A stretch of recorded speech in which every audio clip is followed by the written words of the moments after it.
week 23 of our daily Bible devotions. This week we're going to talk about the first and second book of Corinthians. Actually, it's the first and second letter of Paul to the Corinthians.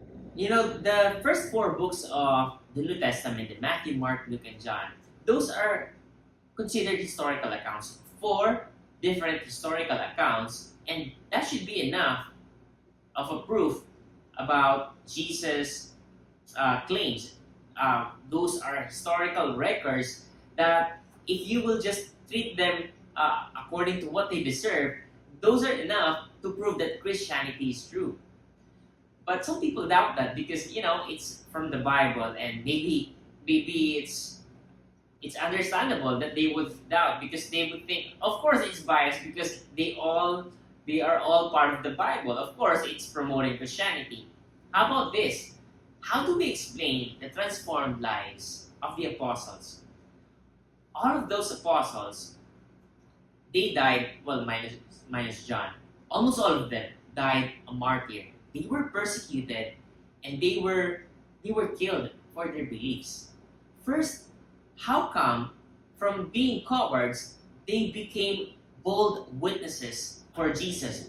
From being cowards to bold witnesses for Jesus, and then they were tried, they were imprisoned, they were persecuted, they were threatened to be killed if they will not abandon their belief, if they will not abandon what they're saying about Jesus Christ. But did they stop? No. Where did they get such passion? They were simply transformed. Those transformed lives of the apostles, that should be a bigger proof for the truthfulness of Christianity. Because if Christianity is not true, those people would not have done what they did. They wouldn't die for something that they believe is false. And probably the best transformation amongst the stories in the book of Acts is the story of Paul. Because Paul is an ardent oppressor of Christians. He was an enemy of Christians. He's persecuting. He's not one of the apostles who were being persecuted. He was one of those persecuting the Christians. And then one day on his way to Damascus, as recorded in Acts chapter 9, he met a blinding light. He met Jesus, and then he had an experience. Suddenly, he who once believed that Christianity is false, he met Jesus Christ, and then realized, oh no, I was wrong. And so his life was so transformed that he became the most hardworking apostle, the most hardworking missionary for Christianity. How is that possible? It's possible because Christianity is true. Many people won't probably accept those pieces of evidence, but transformed lives, we shouldn't take that lightly. Because someone will not just change because of a light reason. And that is what I want us to reflect on for today. The principle is this: the best proof for the truth of Christianity is how it truly transforms the lives of the people who embrace it. Let me repeat that again. The best proof for the truth of Christianity is how it truly transforms the lives of the people who embrace it. If someone is truly embracing the truth of Christianity, that person will be transformed. And when you see someone, for example, you've heard of this sort of stories, when one person is living a wayward life, probably a former thief, a former criminal, a former rapist, suddenly when they get transformed by Christianity, and then you meet them as a new person, you would wonder, how in the world did you change? Is that even possible? Do you know how difficult it is for a person to change his ways? Especially those who are already almost at a rotten state. It's almost impossible. But change can happen in a snap if someone can change you. If you encounter something that is really life-changing. In the cases of the apostles and of Paul, they encountered someone who's not just life-changing, but someone who changed their lives.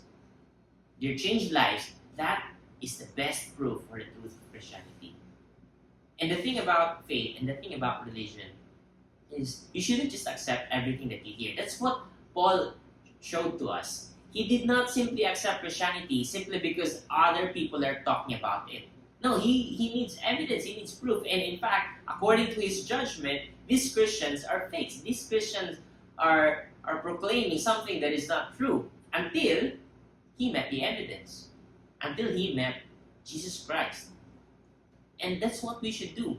The things that we encounter, the things that we hear, the things that we see, we must examine them carefully.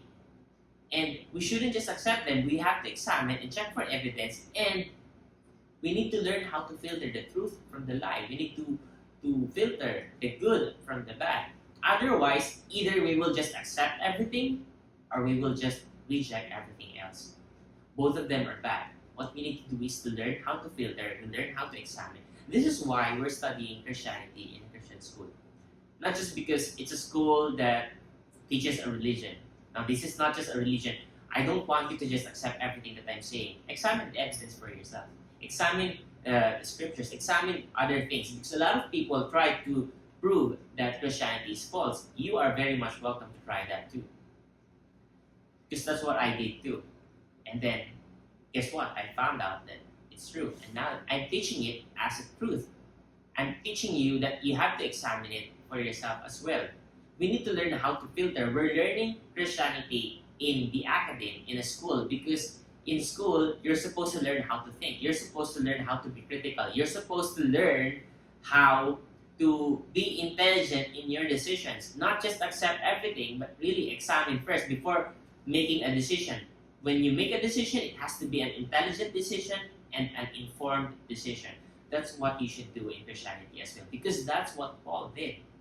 And because he's that kind of Christian, now he is able to address the problems of other believers in Corinth. Now that's what this week is about. This week we're going to talk about Paul's letter to the Corinthians, because Corinthians are believers in Corinth who accepted Christianity, but somehow they did not really know what they accepted. They did not really know what they embraced. Unlike Paul. So Paul now wrote to them because he knows what their problems are. He knows how to address their problems. So he wrote to them because he wants to help them understand. He wants to help them examine. He wants to reason with them. And for the rest of the week, that's what we're going to take a look at. We're going to examine the problems that Paul tried to address and the reasons that he presented to them to solve their problems.